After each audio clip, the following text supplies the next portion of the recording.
Dylan, thank you.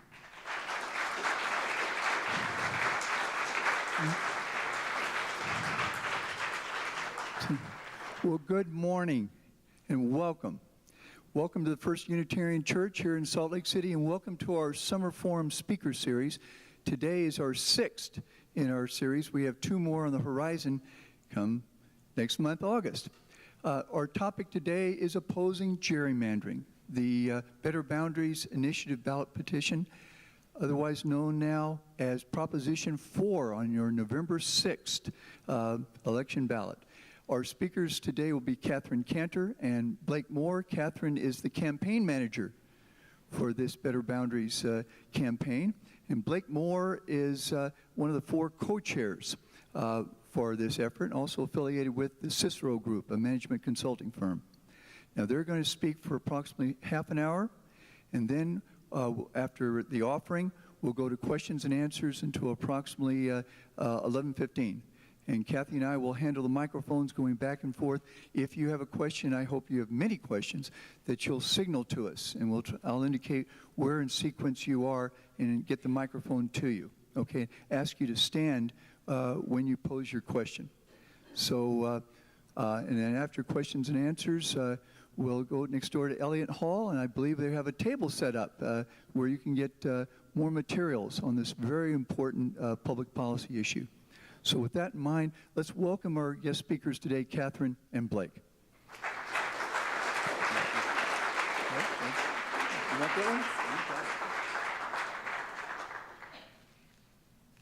Well, good morning, everyone. I think I'm going to use this microphone. I joke that I like to walk around the room like Phil Donahue, but that kind of ages me because not very many people remember who Phil Donahue was, but I just tell people he was the first Oprah. So, in any event, probably won't be too static here. Well, firstly, I have to say thank you to Professor Chambliss for that lovely introduction, and also for all the work that he does for Better Boundaries. He's been integrally involved in our effort from the get-go. He actually was one of the first sponsors of our legal petition, and he has served on our advisory committee ever since. He's an expert in redistricting, and we are blessed to have him. So I also want to thank all of you for joining us this morning. This is an incredible crowd, and we're grateful for this opportunity to talk to you or talk with you about Better Boundaries. As the professor mentioned, we really want to make sure we leave a lot of time for Q&A. We find that at these type of gatherings, they're really more informative when we open it up to questions, because Blake and I could talk about Better Boundaries and redistricting for days, which we won't do, but instead we'd like to really get a sense of what you're interested in, and we can address that. So there will be plenty of time to pepper us with questions at the end. But to get things started, I'd like to share with you the story of how Better Boundaries came to be, and since we're in a place of worship, I'll call it the origin story. Last year, a small group of people of all political persuasions, so I mean Republican, Democrats, Independent, everybody in between, came together because we had something in common. We all had come to understand just how problematic gerrymandering had become. And we knew that we had to do something about it. Even though the practice had been around for centuries, quite literally since the beginning of our country, we realized that the extent of gerrymandering that had taken place in the last 2 decades had become so extreme that it was causing dysfunction in our political institutions and ultimately causing harm to us and to our families. And so we realized something had to be done. We basically had to say to the gerrymanderer, your days are over. We are going to create a new, reasonable system that thwarts gerrymandering by all politicians. Okay, and I mean that. We're going to get rid of gerrymandering across party lines. And the reason we needed to do that is because we wanted to make sure that people would have the right to have their voices heard and to hold politicians accountable. That's what this is really about. It's about political accountability. And we chose a particular tagline that you may have heard before, which is voters should choose their politicians. Politicians shouldn't choose their voters.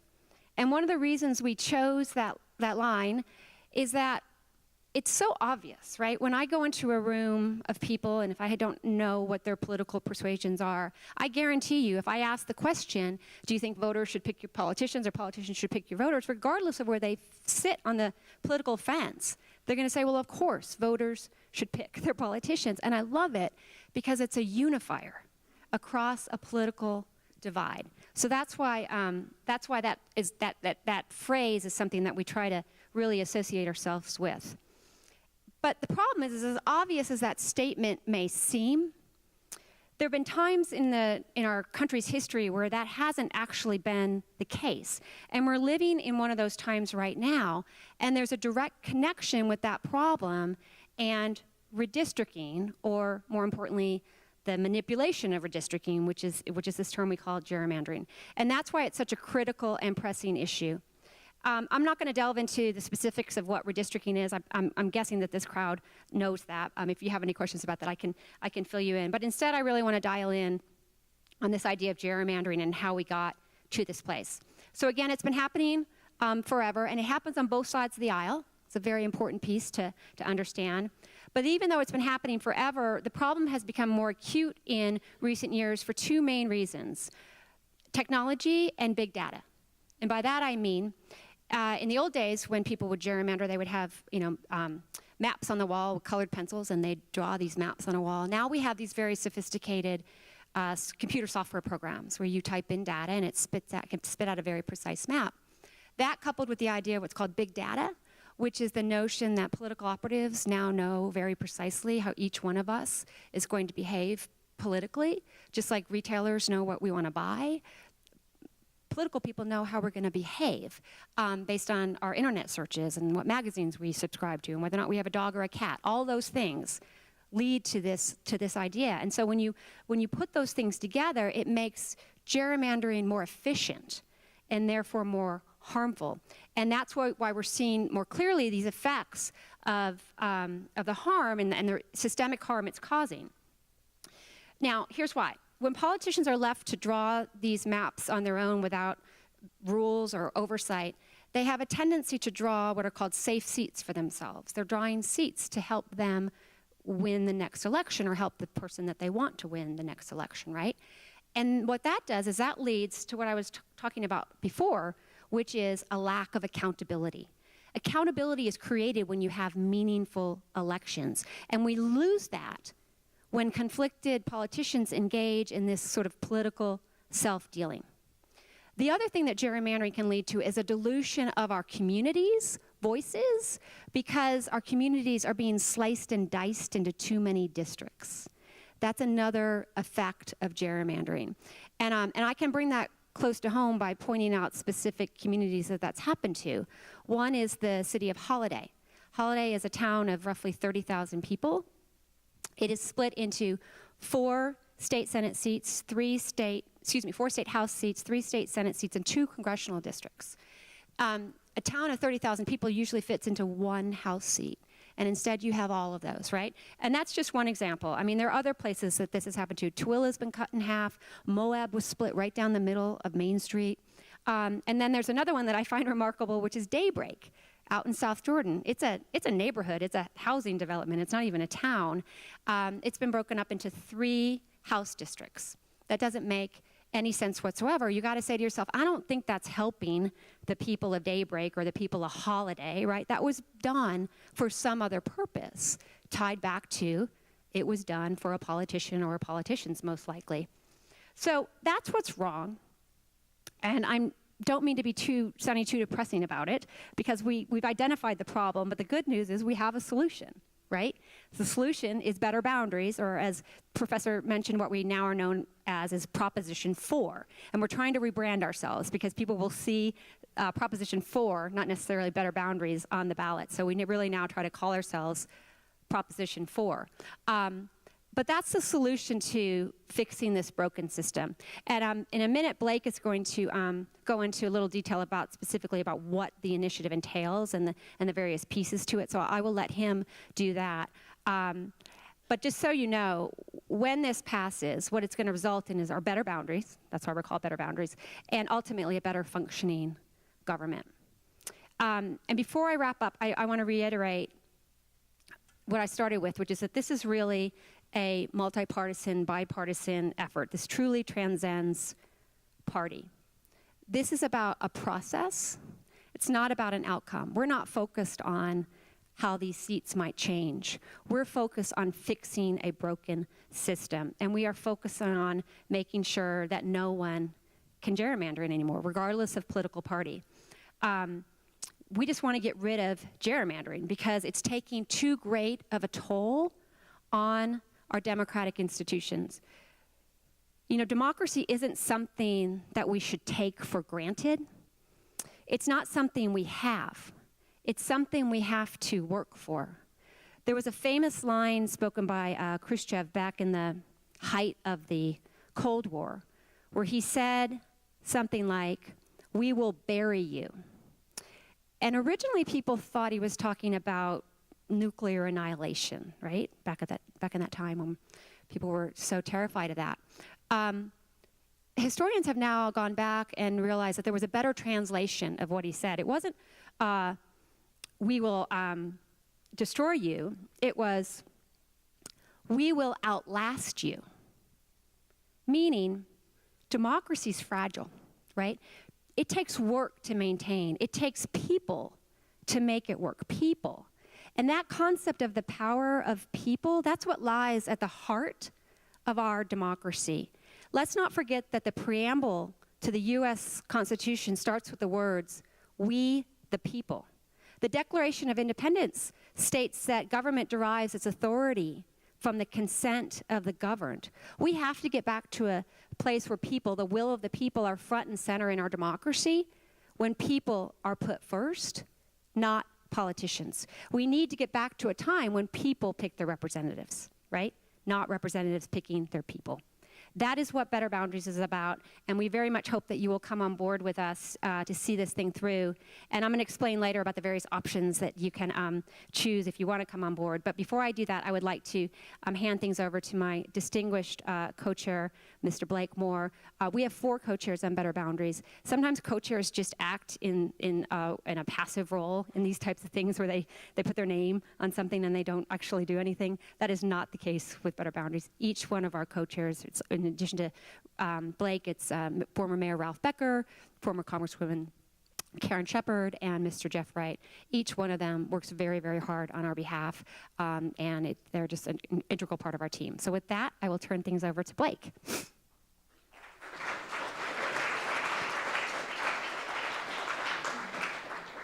Before the session's over, you'll get a chance to hear from her again. 3 of the co-chairs are pretty distinguished. I'm going to be moving around a lot. I might not be as the most distinguished. As I start, I wanted to just quickly mention 3 things. And first, sitting this close to the piano, it's so awesome to watch that happen. So I just quickly wanted to say, like, it's just one of those things I've never had. Like, I haven't been in a musically gifted family. I can shoot a free throw, but watching that is just really impressive, and it's a great spirit to be able to start off a meeting. And I appreciate all of you for using the opportunity for a faith congregation to educate yourself and be a part of this type of situation. That it really does. I see a very, very thin line between what's good for our community and what's good for faith and all those types of things. And so for you to be here and willing to learn and be educated on an initiative like this, and I'm assuming many other things, it's quite commendable. With Catherine, she speaks of the co-chairs, unpaid, complete volunteer campaign manager, that when she talks about how important democracy is to her, and she has given every ounce of her blood, sweat, and tears into making this happen, and experiencing that and watching that take place over the last year has been a truly motivating experience for me in my life, professionally, politically, everything. And so it's been an awesome opportunity. With this initiative, I'm gonna give the facts. I probably tangent a little bit, and I'll need to make sure that I'm kept in line because I get emotional about this. It's something that I believe strongly in, and but I wanted to make sure that I communicate some of the tenets of the actual petition, because we can talk about everything all you want, but there's actual tenets and the measures that we're putting forth in 2 specific things: the commission the group of individuals that would be drawing the boundaries, and 2, the standards, the sort of rules or the established set of guidelines from which they would actually draw those boundaries. So those are 2 extremely important things, and they sometimes get lost in all the talk about gerrymandering and all that. So I want to make sure that I do that. But I'll also give my reasons for why I'm so passionate about this. I'm a 38-year-old member of the Republican Party, and I get asked that question quite a bit. Why would you support something like this so much? And so I hope to be able to end with that. But quickly, the commission, 7 members, citizens. They would be appointed. 1 is appointed by the governor, whoever the governor is at the time. And if we establish these, if we win in November and this continues on for decades, the governor will select 1 person to be on the 7-member commission. The majority legislature will select 3, and the minority legislature will select 3. So it's a member of 7 citizens. They cannot be politicians. They cannot be any type of elected official. They cannot be a lobbyist. They cannot be a recently, or a former politician. I think there's a time limit on it, but a former politician. They cannot be a prospective candidate to these politicians. So this is citizens that are not politically affiliated. Now there's gray lines between what's affiliated and not, but we've established that in the details of the bill. And there's 7 members. Now they only do this once every 10 years. Part of this initiative, there's not a tax increase. There's not anything in this initiative other than just establishing this 7-member team that would be considered a non-binding advisor, be considered an advisory commission to redraw the maps based on the standards that I'll explain here in just a moment. They would draw these maps and then submit them to the legislature for approval. If the legislature votes up on the maps, we have new maps. If they vote down, if the legislature then votes down on these new maps, the legislature would then draw or adjust, or they would redraw the maps, adjust however to the extent they do, and submit those as our new maps.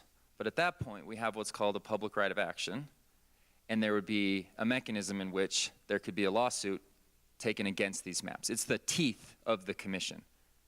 And so back to one piece that I'll mention, it's called a supermajority. There needs to be a supermajority among these seven individuals in this commission to make these maps go. So you have 7 people.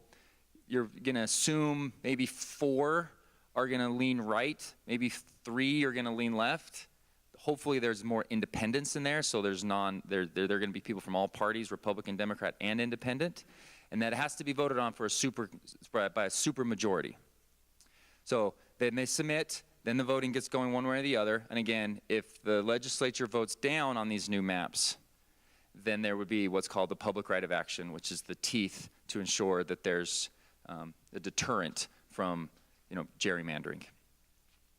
The standards at the current moment, the current process has 2 standards: that all districts have to have a similar percentage of population within like some small margin, and you can't do it what's called racial gerrymandering. You can't carve out certain neighborhoods based on ethnicity. That's it. Those are the only 2 things that are currently in place right now to dictate how these maps are drawn. So politicians now really have run of whatever way they want to do it, with just as long as they have about an equal number of people, and they don't do it to limit the voice of any particular ethnicity or racial group.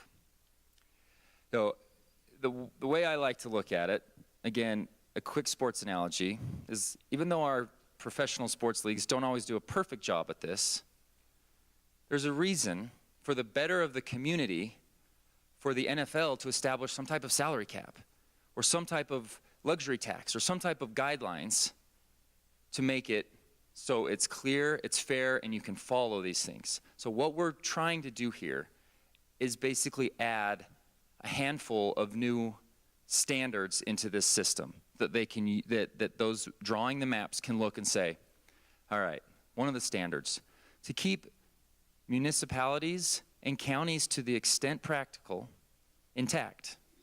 We talked about holiday. This is an effort not to just arbitrarily cut up Main Street in several different communities in our city.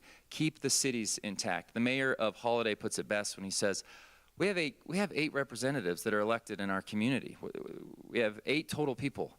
And I think they're doing great, and I appreciate their effort and what they're trying to do. But I don't know who to reach out to. I don't know who can actually fight for our cause because it's so diluted in a bunch of different situations. So keeping municipalities and counties together is one of the core principles within our list of standards. Another one is to keep neighborhoods intact, neighborhoods of interest intact. She mentions daybreak. That type of thing happens all over the place throughout our state. So along with keeping cities and counties, we keep neighborhoods. The use of political data is disallowed. You can't use party affiliation. You can't use voter records. I literally cannot think of one reason in the world why you would need to use voting records to draw a map other than to do it for partisan gain. And then there's the piece about incumbency is to disallow the ability to draw the maps to favor any particular incumbent or prospective candidate. And those 5 things, along with keeping the maps contiguous and compact. Now, we got a big state. We only have 4. That's not going to change in 2020. Our population hasn't grown enough to probably allow for a 5th. We only have 4, so there is going to be some spread out nature of it. But we're gonna really highlight the fact that we need to have these maps contiguous and compact. Now, these standards weren't thought of by us originally. There's been several states, upwards in the range of 18, that have some form, not exactly like ours, but have some form of redistricting commissions and and standards that have been enacted. We're not pioneers. We'd love to say that we were, but this has really swept the nation. There's lots of lawsuits going on, and states have realized this is a simple, straightforward conflict of interest that needs to be addressed. And so we're coming on. Now, it would be really great, I think, if Utah could come out and say, hey, this is straightforward, this is fair, these are sensible standards. Yeah, we'll be great with them. And I hope that happens in November. I get asked that question a lot. Why would I, as a Republican, care so much about this? And I truly think this is something that if you look at our community, there tends to be, a little too much strife between people of different political persuasion and affiliation. And I think we all have a lot more in common than the way that gets portrayed. I look to folks like the late Senator Bob Bennett, to Ronald Reagan, to John Kasich. Personally, this is who I look to John McCain. They've all come out it's blatantly spoken out against gerrymandering. The old statement that it's been around for centuries and both parties do it is simply no longer good enough. This is the world of technology. This is the world that we can live in to actually make a sensible plan to address something that simply is a conflict of interest. And there's ways to address this, and other states are realizing that, and Utah can be, a real example to jump forward. It's not going to change that this is a red state, if you will, and that doesn't have to be anything with the outcome. We are not talking about any outcomes that are taking place. We want a fair, transparent, and straightforward process that allows for everybody in the community to feel as if they have some type of representation, some type of voice. And I'm probably being a little idealistic, but I hope this adds some element of community that we can kind of get back to. So there's lots in there. I hope that as we kind of move to some questioning, that we can do a little bit more of that, but I'll see if there's anything else. Maybe sure I didn't miss anything, of course. Thank you, Blake. Now you can see why I bring him along with me wherever I go. Yes. Let's do the offer. I don't know what that means, but yes. Okay. It means passing the plate, okay? And we're going to hear from Dylan. And that gives also our guests the opportunity to sit down and relax before the questions and answers.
question. He's going to be the first. He's going to be question number one. Okay?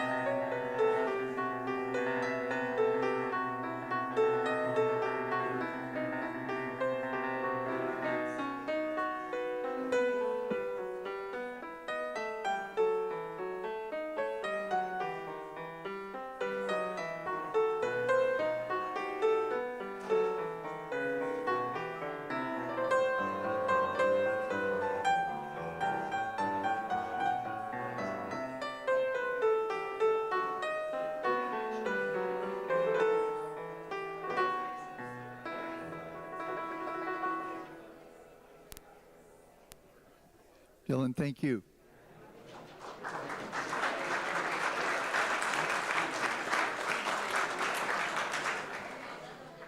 Okay. As I mentioned earlier, but just to remind you in terms of questions and answers that if you'll signal to us and it'll indicate your number 2 or your number 4, we'll try as best we can to alternate back and forth. The first question is going to come right here and would ask each of you to stand up so that everyone sees you and hears you well, okay? So we'll start here with oh yes, and one more thing is, for the purposes of having this being not only on video but audio, try to do this. Try to speak very closely into the microphone. Okay? So with that in mind, question number 1. Good morning, and thank you for undertaking this. You're welcome. Necessary and welcome. Actually, I've got 3 quick questions. Yeah. You mentioned a supermajority. Yes. I'll name all 3. It is on? I think it's on. I just didn't have it close enough. You have to eat the mic. Yeah, right into it. Right. There you go. So 3 quick questions. You mentioned supermajority. How many of those 7 would that be? 5. And number 5? Mm-hmm. Okay. Number 2 is, if I recall correctly, there's different state and federal districts. Yes. So would the commission affect both redistricting? Okay, Yes. That's easy. Okay, I'll answer that. And then how would the lawsuit work? If Okay. the legislature voted down, Okay. how would that work? Thank you. So, Professor, do I need to repeat those questions, or because there's a mic? I think everybody Everyone hears heard the it? Okay. questions. If you Yes. let me just wave to me if you don't hear the question, because I know sometimes it's hard if people can't hear the questions to hear us respond. Okay, so the answer is supermajority is 5 out of 7. The second question was, what districts is this going to cover? And that's a good question. Yes, for federal and state. That's a good question because different states do it differently. This petition covers federal. By that I mean the congressional seats, right? The state House and Senate seats, and state school board. So all 3, okay? And then the last one had to do with the litigation. Okay, so by the way, we hope there is no litigation, right? And in fact, there's actually a provision in the petition that disincentivizes people to bring frivolous lawsuits, because we do not want the floodgates of litigation to be opening on account of this thing. And so we actually specifically considered that and put a provision in there that would thwart that. But the answer is, so when Blake was mentioning these rules or these standards, right, the things that are supposed to stop people from gerrymandering, if we didn't have a right to sue, there'd be a risk that those things couldn't get enforced, right? So that's when he's talking about teeth. So the answer is it would have to be somebody who is standing, so a Utah citizen would be able to say the legislature did not adhere to the rules that are now law, okay? And therefore the maps need to be redrawn. That's how it would work. It would be somebody from Utah who has been harmed to be able to bring that suit. That answer your question? Okay, great. Okay. We're going to go over here. Yeah. Thank you. I have an observation first. A couple of years ago, I campaigned strenuously for Charlene Alberon, and she won in the Salt Lake area by 64%. But Chris Stewart was still elected. That's an observation about how gerrymandering really works in this state. We would have had a Democratic representative, I believe, if we would have had a little bit more sensible non-gerrymandering. Mm-hmm. Here's my question. Yes. I'm concerned about the commission itself, how it is selected. Okay. I'm thinking back in Massachusetts, where I used to live, the thing that was most democratic was the jury system. That is, selecting from plain old everybody their turn to be on the jury. And I'm just wondering if there's any kind of provision other than something that would have to be biased. That would have to be biased? I think it's got to be biased. Okay. Yes, I can answer that question. The question is about the selection and appointment process for the commission. So that, as Blake mentioned, these commissioners get appointed by elected officials. They do. And the way it works is one person, the chairperson, gets appointed by the governor. Two get appointed by the majority leadership of the House and Senate, two by the minority leadership of the House and Senate. Then you have two that come from what are called the unaffiliated ranks of registered voters in Utah. Utah has a significantly higher percentage of unaffiliated voters than other states. 40% of our registered voters are unaffiliated. So we wanted to make sure we took into that group into account. But you are right. These are appointed by elected officials, by politicians. And there's other ways we could have done it. We could have had it been a lottery, right? There's lots of other ways. But I will tell you what we did is when we formed the structure, we spent months studying other states, doing due diligence to figure out what other states did. And then we layered that on top of what are the facts and circumstances in Utah with respect to, A, the law, right, which is going to dictate on what we can and cannot do, and also what do we think the people of Utah are going to be receptive to. Okay, and so we did a lot of analysis about that. And at the end of the day, we decided we needed to do it the way we were doing it for a couple different reasons. It actually mostly had to do with the law. There is a provision in the state constitution that says the legislature has the authority to redistrict. Okay, so we couldn't push too far on taking the authority away from the legislature. So the more that we could connect it to the legislature, to elected officials, that was going to put the law in better standing from a constitutional perspective. So those are the kind of things we had to consider when we put the structure together. I couldn't just pick out something, random and say, oh, this is going to be the perfect system. I had to think about, A, is it going to result in effective reform? And B, is it achievable? Meaning, is it going to get approved by the voters, and is it going to withstand legal scrutiny? So that's the answer, hopefully. Yes, I'm a big supporter of Prop 4, collected signatures, et cetera. And curious to know, among the legislators, what percentage do you just rough estimate, do you think support this? Do they tend to skew towards one end of the aisle? And what are the others doing to try to thwart this proposition? You're saying what kind of support do we have in the state legislature? Do you want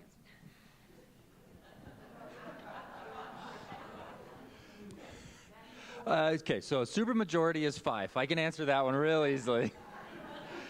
There hasn't been, Rebecca Chavez Hauk, sorry, one of my favorite people, actually, and I need to learn that. She's on our advisory committee. There's a handful of folks that have, suggested that they support it, but there's not an effort. There's not a number of people we could even list on our one hand that have come out and endorsed us. So, no official endorsements from anyone in the state legislature. If there is any opposition to this, any known opposition, it's come from a statement that has been presented by the majority legislature. So they've made one statement against us. If you've followed the ballot initiatives at all, you will have seen that Count My Vote had a huge attack in the 11th hour to get it off the ballot by asking people to take back their signatures. Thousands, several thousand. That also happened with the medical cannabis one as well. We had 0.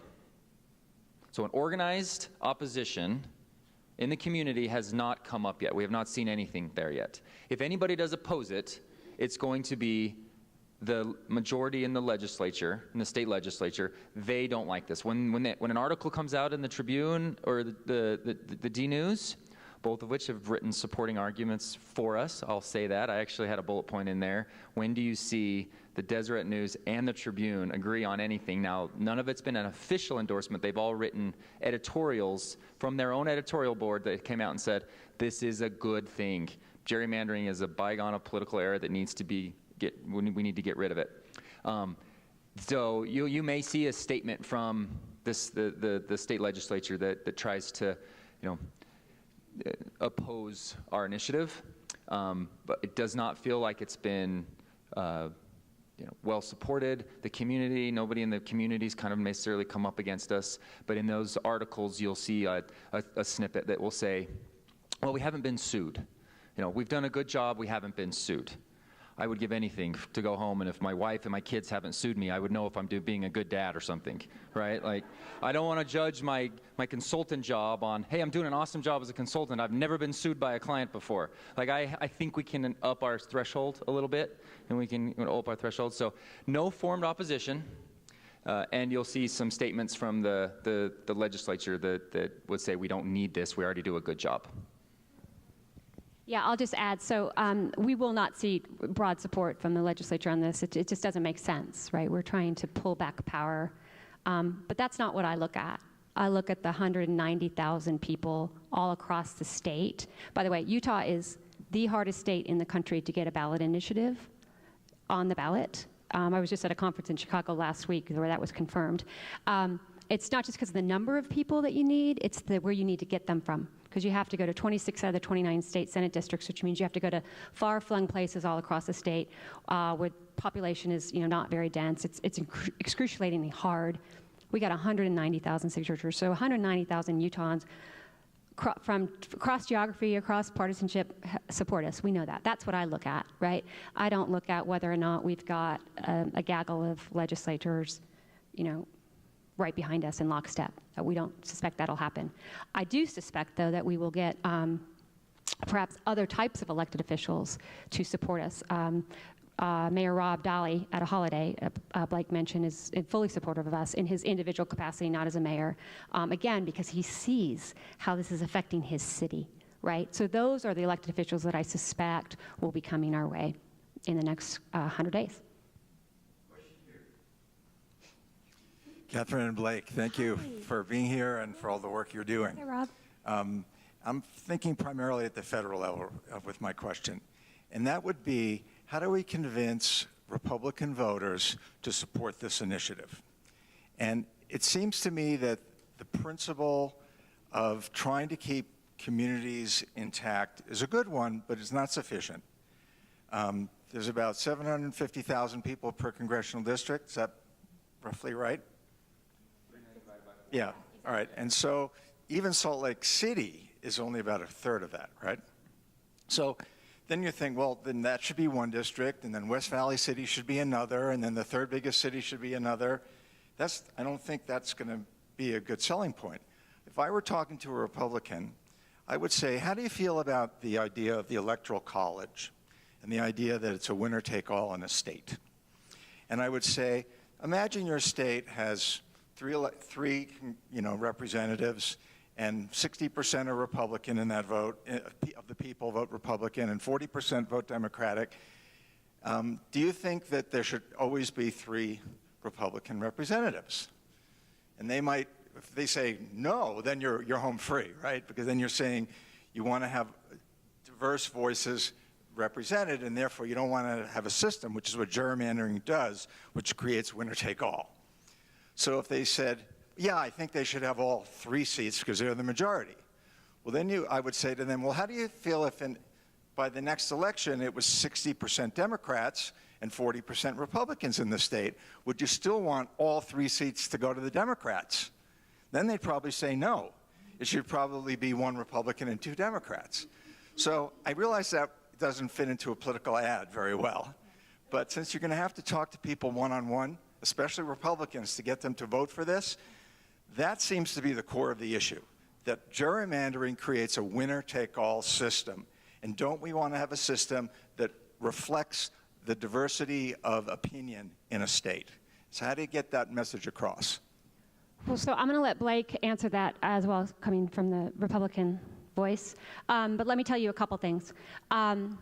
We know that this proposition resonates across party lines in Utah because we've polled it. I mean, that's what we do, right? We knew that before we even started it. 67% of Utahns were in favor of this. And I'll tell you what was the persuasive language that they were focusing on. It was this idea of lack of accountability. When you have politicians drawing these lines on their own without rules or oversight, they engage in political self-dealing. They draw them for themselves, not necessarily for the people that they're supposed to represent. And that can result in a number of things. We were talking about the breaking up of communities. People actually do care about that. We know that from the poll. But also, it has to do with the question of who do these politicians then, who are they interested in pleasing, pandering to, right? And the answer is, when you don't have meaningful elections, these elections start to happen in the primary phase, not in the general election phase. Okay? And when elections are being decided in the primary phase, this is why we have a nexus with Count My Vote. That means a smaller group of people, and arguably special interests come in then, are dictating the results of these races, as opposed to big swaths of the community, right? The entire constituency. That matters to people. That's a conflict of interest where these politicians are putting their own personal needs and gains ahead of Utahns. Right? And voices are being lost. We haven't polled Electoral College or any of the things that you're mentioning, so I don't know if that would resonate or not. But I can tell you that these other ideas about people's voices being heard, accountability, people over politicians, Republicans and Democrats and independents all get that. They understand that if this is a democracy and that the people should be at the center of the democracy, not the people in power. And the people in power shouldn't be able to retain that power by manipulating the system. That gets to people. It just does. And I will quickly add that along with those pieces of accountability and all those points, and now we're going to get into campaign strategy, so I won't lift everything, but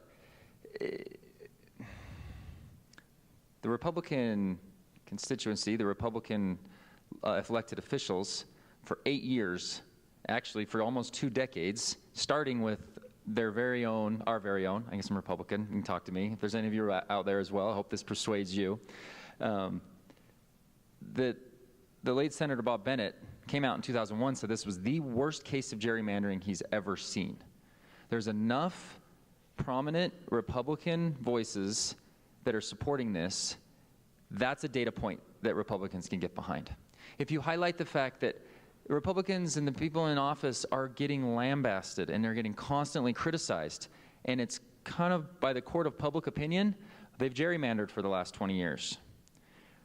If you could make it so there's a way that the state stays a red state, Republican majority, and they can limit that criticism and still get what they want, is also another selling point to a Republican. So there's all sorts of these little things with regards to the principles and the accountability piece and everything. There's enough there that when people in their heart of hearts look at this and say, oh, okay, I'll bring it up again. The Deseret News editorial board has written stuff that supports this. Our very own governor has come out and said, I do not oppose this initiative. Enough of those data points, right? Very well said. Very, very well said.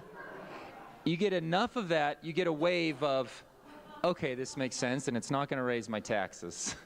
All of a sudden, you have a lot of data points that will hopefully be persuasive enough. It's a tough sell. It's not a perfect sell to everybody, and we're not polling, the hardest portion of the polling is among the strongly conservative, as we expected.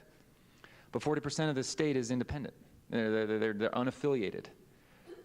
This was the highest state that voted for an independent candidate, and it was unique. We were in a unique situation, but a lot of people looked to McMullen. A lot of people looked at McMullen as somebody that Utahns can be pushed to this, and if they know it's the right thing, they will do it. Any person I've talked to, I've only had 4 people that I've specifically, now 5, my most recent plane ride, 5 people that have all said, it makes sense, I get it. It's just not something I'm going to support because I like to have all control. Like, they've literally said that.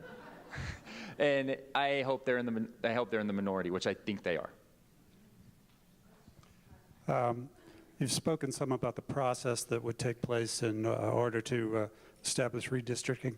Redistricting is a response to the census. So as the population is remeasured and changes, we get a new districting. Can you say something about the schedule? There's going to be a census in 2020. When would this commission meet? When would we expect to see the results of their decision? When would that go to the legislature? How much time would the legislature have to rejigger it, and so forth? Yeah. So you're right. So redistricting happens every 10 years all throughout the country within the year after following the federal census. And it's connected because obviously redistricting has to do with reapportionment, right? So that's why it's tied to the census. So this commission would not get put into place until 2021 after the census has come out. It basically, I think it's, I can't remember the exact number of days, I'd have to look at it, but it's a certain number of days, maybe it's 180 days or something like that, after the census information is out, that the commission starts to be pulling together, okay? But it would be done in time for the 2021 redistricting process.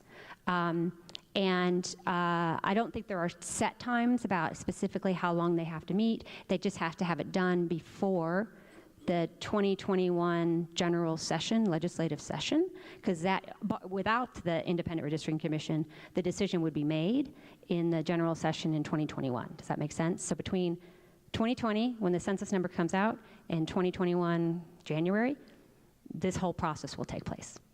Does that make sense? Okay. You know, this is intriguing.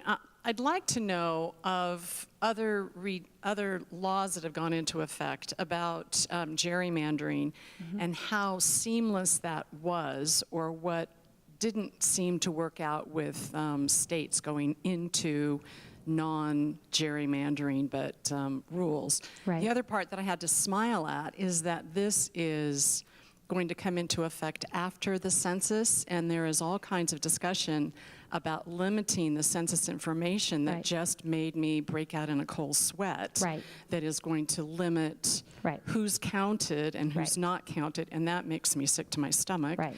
So anyway, I'll just stick to the first one because the second one I can't we'll all fix. get sick otherwise. The second one is related. But I'm obviously. curious about the example of maybe the most recent and what made it seamless, and maybe what kind of glitches have come up with that, because I can imagine this makes people very off balance a bit. Yeah.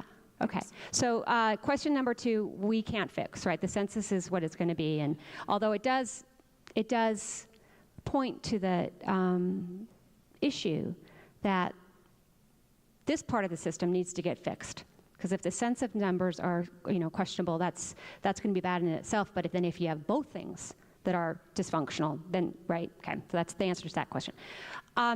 The answer to your first question: nothing about redistricting is seamless. Okay, and I can tell you, it has not been seamless in the other states, even the ones who have successfully engaged in redistricting reform. This is a highly complicated, highly multi-layered process, and there's going to be, different opinions about how it should happen, and it's going to be fraught with conflict and whatnot, and that's unfortunate. But I always answer the question of, sometimes people say to me, "Oh, Catherine, redistricting reform is too hard. You can't do it, right? It's cost too much money. It's too labor intensive. It just can't be done." And my answer to that is, well, then what's the alternative to that? To do nothing and to let this system that's dysfunctional and hurting our communities and our families continue to exist? No. The answer is that we pull up our pants and we figure out how to do it smartly, right? And in a way that eases that conflict, but there's conflict is going to be there. Just be prepared for it, proactively anticipate it, and be ready to respond to it. Okay, so that's the big answer to your question. With respect to has redistricting reform worked in other places, the answer to that is yes. And I would point you to Arizona and California have both had redistricting commissions, and there's very good data, particularly coming out of the Brennan Center out of New York Law School, that will show you that it worked with respect to creating these sort of like more competitive elections, right? That there's actually good data to show that that was an improvement that came out of these commissions. Now, I will also point to you that Arizona has been stuck in lawsuits because there were claims that it actually went all the way up to the U.S. Supreme Court. They won, and their commission stayed in place. But there is a risk that that's going to happen.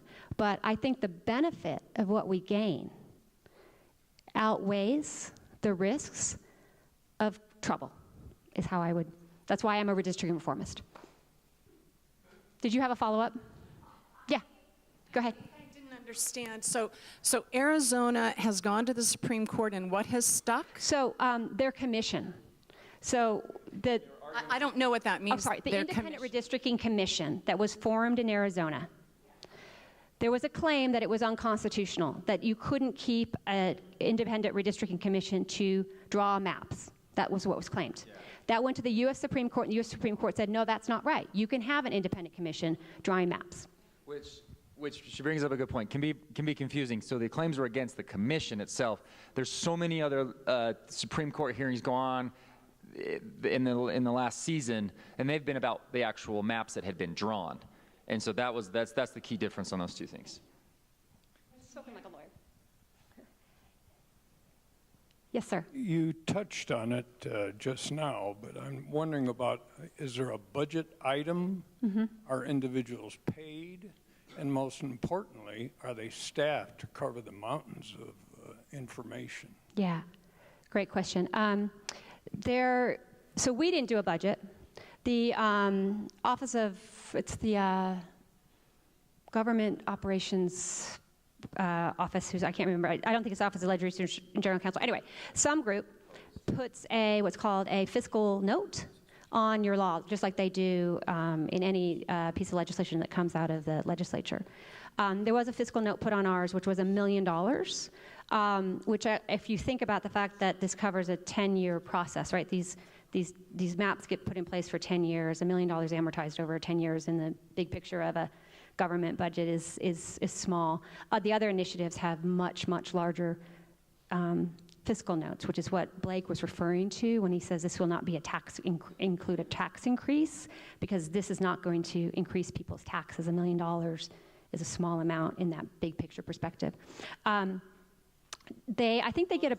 Plus, it will free up the state legislature for their time, right? Yeah, right, yeah. The answer to your question is, I think I don't remember exactly, but I think there's a per diem rate, a small per diem rate for the commissioner's time, but they're not going to make money off this. They're not doing it to make money. They're not employees. I think it's just for their travel time and that kind of stuff.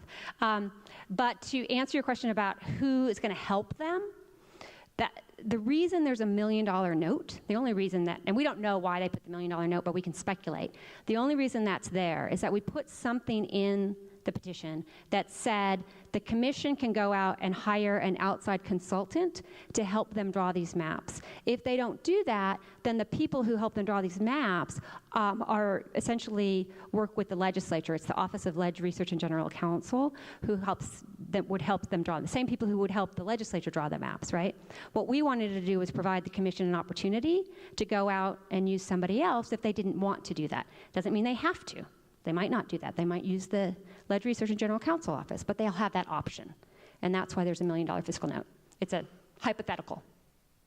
Questions here? Yes, Tim has taught me a lot about redistricting and Baker versus Carr and those kinds of cases. Yeah. What concerns me is that what Felix Frankfurter said after Baker versus Carr passed, he says the consequences of this are going to be widespread, and the court is going to be used as a political not political instrument, but that we do not want to be deciding right. States' political interests. Right. And this question about the commission, what I'm afraid of is that 9 people in the court would not make a good decision as the 7 people of our own district, because once it gets on a national level, then it just gets very, very complex, and you end up with cases like Gore v. Bush being decided by the court. So I'm sorry, can you ask me the question again? I'm wondering what kind of strategies are you having if, in case it does go to the Supreme Court, what is your strategy going to be? Because I don't think I trust the court. Yeah, I understand. Okay. And the nation itself is losing its trust in the court. Okay. So let me try to answer this question because it's very complicated. And let me try to break it down a little bit because people get confused. I was even confused about this before I started to study this. There are two different ways to achieve redistricting reform. One is to create a system that stops gerrymandering from future maps, which is what we're doing through a ballot initiative. The other way, the other lane, is to have somebody file suit claiming that prior maps, the maps from 2011, were illegal, unconstitutional, okay? We are not doing lane 2. We are lane 1. We are trying to fix the system proactively. What you're talking about are people who are suing based on bad maps. And there is not currently a case in Utah about that. There are other cases percolating throughout the country. There's this whole redistricting reform movement basically happening where other states are claiming their maps are unconstitutional. There were just 2 cases that were heard in front of the U.S. Supreme Court this session on the same topic, which is, Professor will acknowledge, is very rare for the U.S. Supreme Court to ever take 2 cases on the same issue. This is why shows you how big of an issue this is. And they were trying to decide, were the maps that were drawn, one was in Wisconsin, it was a Republican gerrymandered map, one was in Maryland, it was a Democratic gerrymandered map. So again, back to this happens on both sides. What the Supreme Court was trying to decide was, were those maps so rigged that they violated constitutional principles of First Amendment and equal protection, okay? Because the Supreme Court never wants to get involved in political issues, right? They actually really try to avoid that. But the question is, have these maps become so rigged that they've crossed the line to unconstitutionality, okay? Right? That's that issue. And I would argue that when something becomes so severe, even if it's political, that is when the U.S. Supreme Court should step in, right? They are the ultimate arbiters of what's constitutional and what's not. So when things get to that big of a deal, I think it's appropriate for that body to step in, even though they are loath to do it. And to further evidence that they're loath to do it, do you know what they just did? They just remanded those cases down to the lower courts because they weren't ready to decide on them. They didn't say no. So there's still this question of our partisan gerrymandered, egregiously partisan gerrymandered maps illegal. That's still a question that we don't know yet because the Supreme Court has sent these cases back down. When that happened, I will tell you, that was hard for me because I'm a redistricting reformist at heart. I did not want to see that ruling happen that way. But one thing that it did reveal is how important measures like better boundaries, what we're working on, is important. Because if the Supreme Court isn't ready to speak to these issues, it means that it's up to us on the ground here in the States to figure out how can we fix this so it doesn't happen again. We'll live with the 2011 maps, but how do we make sure the 2021 maps aren't worse and the next set are worse, because when you get these maps just progressively rigged more and more and more, it gets really hard to unwind them, right? So we got to put a stop to this at this point. So I'm not sure that answered your question. That was a long answer, but hopefully it shed a little bit of light. Yes? Okay. See, is this on? Yes, I'm concerned. I learned something about this movement that I didn't know before, which was that the final vote is the legislature itself to look at these maps and say yes or no. Well, to me, this looks like a no-brainer because those people in our legislature are pretty self-interested, and they are going to overturn these maps like that. So would you mind giving your talk to the Utah legislature? Okay. Go up there and tell them how concerned we are. Yeah. We had 190 people sign those petitions. We only needed 113. And now we're going to tell those people that, the legislature can turn this over in a minute. So it doesn't matter really what you want. So you better plan to vote these people out of office if you want change. Thank you. Okay, so here's my observation on that. The legislature cannot ignore the commission's maps. They can't just throw them in the trash and say, sorry, we know better than the will of the people. We're going to ignore this commission. Can you explain that process better? Yeah. Okay, so here's the way it works. You have this commission put into place, right? And they draw out these maps pursuant to these rules where they're not supposed to gerrymander. So you got better maps coming out of the commission because no one's been able to gerrymander. Plus, these are people who don't have a vested interest in the outcome. So in theory, it's going to be better, okay? They then make a recommendation to the legislature. Now, we had to do it that way because of the state status of the law in Utah.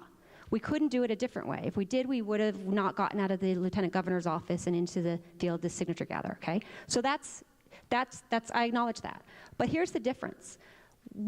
First you're going to have a set of maps that the legislature has to respond to. They don't have that right now. There was this process where people could send in their own suggestions of maps, people, you and me, right?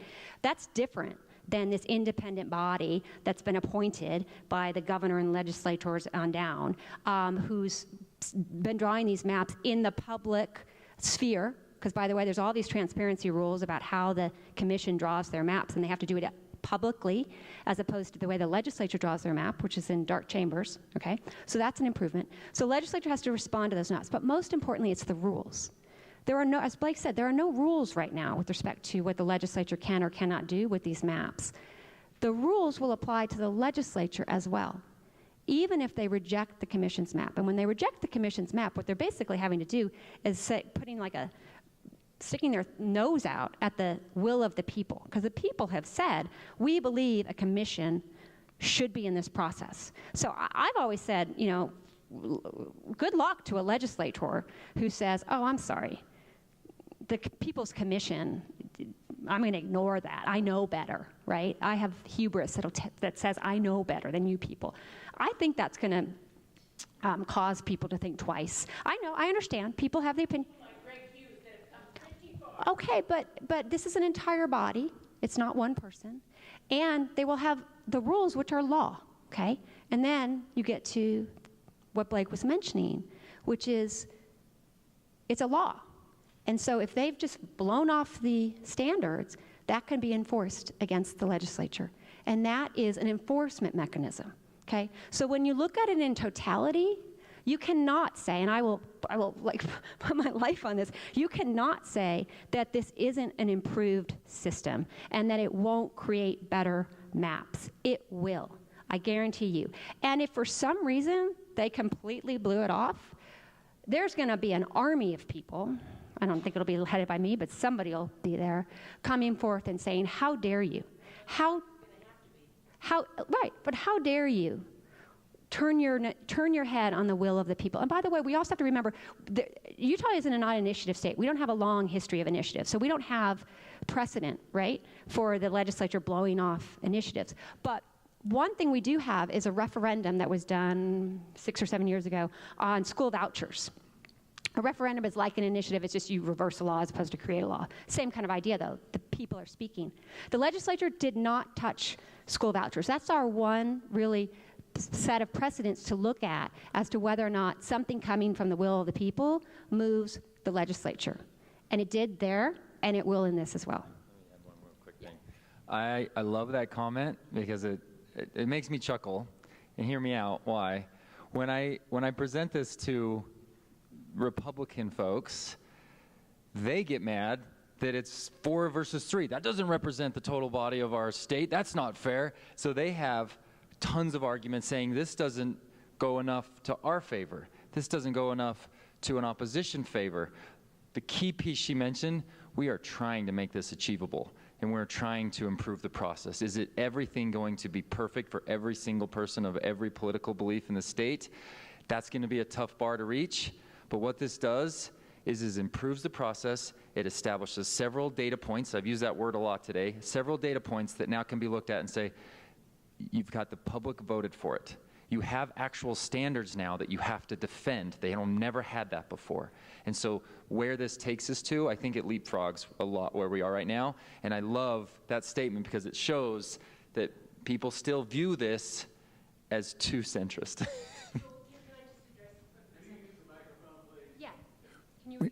We really need to go to the next question here. Oh, okay. I'll answer your offline. Do we how many more do we have? We have 2 questions remaining. Okay. Yes, sir. I think we're talking about basic fairness here. Yes. And I think all of us are pretty well genetically engineered for fairness.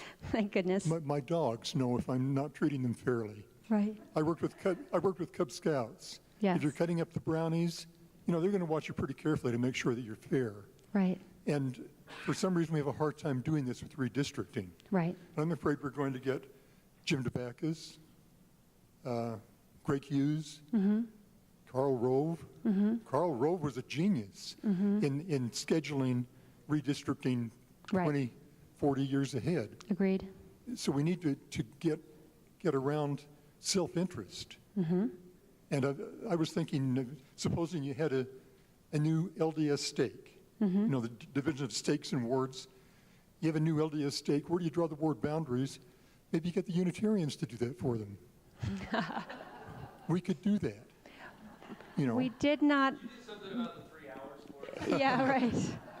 But I'm afraid we're going to get those guys who are self-interested taking this over. And how do we avoid that? Okay. You avoid it by the various different obstacles and roadblocks that we have put into this process to avoid it. You've got to look at this as pieces of a puzzle. The independent commission that can't have politicians on it, right? That's important. That's a citizens commission. And you're also just going to really have to assume that there's always going to be a measure of politics in this process. It's an inherently political process. But I will, back to what Blake said, I'm going to suggest you can't let the perfect get in the way of the good, okay? People can pick this thing apart from kingdom come. Trust me, I have. I have sleepless nights thinking, oh, we should have done it differently. Well, no. What we've done is we've spent an incredible amount of time smartly assessing what were the well, firstly, setting the goal. What was the goal, right? To stop gerrymandering. And then how do we get to that goal in Utah with everything that we have to deal with? And the answer is we spent a ton of time analyzing this strategically to try to figure out what was the best package to get that done. And is it perfect? No, it's not. If I could have started it from scratch, I would have created a completely different system. But that wouldn't have become law, okay? And at the end of the day, I wanted to make change. I wanted to make an impact. And so I had to deal with the cards that were dealt, right, to figure out how do you get from A to B in an imperfect manner. Hey, our last question is here. Sorry to dominate time here, but just curious to know that if there are any districts that require representatives to live within their boundaries, and if so, that's not an issue. Oh no, Yeah. there are. Yes. Okay, and would that be relaxed if maps were redrawn? No, it wouldn't. And I think that is that the state seats you have to live in your boundaries, and I think state school board as well. Congressional, you don't. We know that. You can live outside of your congressional district. Okay. But no, this won't have an effect on that. Is that it? Yes, let's Okay. express appreciation to our guests. Oh, thank you. Okay. Before we break, I cut you off, so go ahead. no worries. Before we break, I just want to mention a few things. Firstly, out here in this room, which I don't know what it's called, Noah Rosenberg, one of our staffers, you might know him from Liberty Heights Fresh, is out there with various different materials. He has a one-pager with some more information. We've got signs, buttons. Feel free to take anything you want. We also have a volunteer sheet if you'd like to volunteer for us. We would welcome that. I also want to mention the Gerrymander, which is a 5K race that the League of Women Voters are putting on for us. Carol Strawn, who I think is here today, is in charge of this. This is September 29th, Saturday, September 29th. Blake and I will be running in it. It's basically you're running through heavily gerrymandered districts, and it's lots of fun. So think about that. Also, of course, this is not an inexpensive venture, so I know this is a house of worship, so I'm not going to make a big fundraising pitch here, but of course, if you have any interest in helping us, donations are always, always greatly appreciated. And then very quickly, I'm going to let Blake wrap up, because he's going to mention this peer-to-peer letter signing program that we have, which I think, if you guys are interested in getting involved, this is a really easy way to do it and would have a huge impact for us. My goal, what I'm focused on for the next 2 months, is going to be engaging folks. I'm going to particularly be focused on Republicans to to take a letter that I've written on why I support it, and simply, they probably could use 95% of it for themselves, and send it out to 20, 30, 40, 50 people, and try to make this not just about, political, the way we do political persuasion is tough. Yard signs, all these different types of things we do, but we want to make this very, very personal to folks. And we find that if you write a letter or send an email to 50 of your close contacts, like, that's more persuasive than anything I could do in front of a big group. And so we're starting that. If there's an interest at all with that, please let us know. We have letters that are already drafted up that people can kind of make their own and also send out. And we'll be here to answer any questions. Great. Some very quick announcements. If you look at the back of your order of service, you'll see that looking at August 5th and August 12th, our last two events in our Summer Forum Speaker Series for this year. August 5th, Behind the Bears' Ears Coalition with Gavin Noyes. And on August 12th, Pamela Atkinson, a spiritual angel here in Utah, on the subject of homelessness and affordable housing. Those will be our last two events, 10 o'clock on August 5th, August 12th. Also, right in front of me is Barbara Creek. And today is her 88th birthday. 88th. Oh, let's not make her older than she is. She's 88 today. She's been a member of this church since 1935. 1935. So.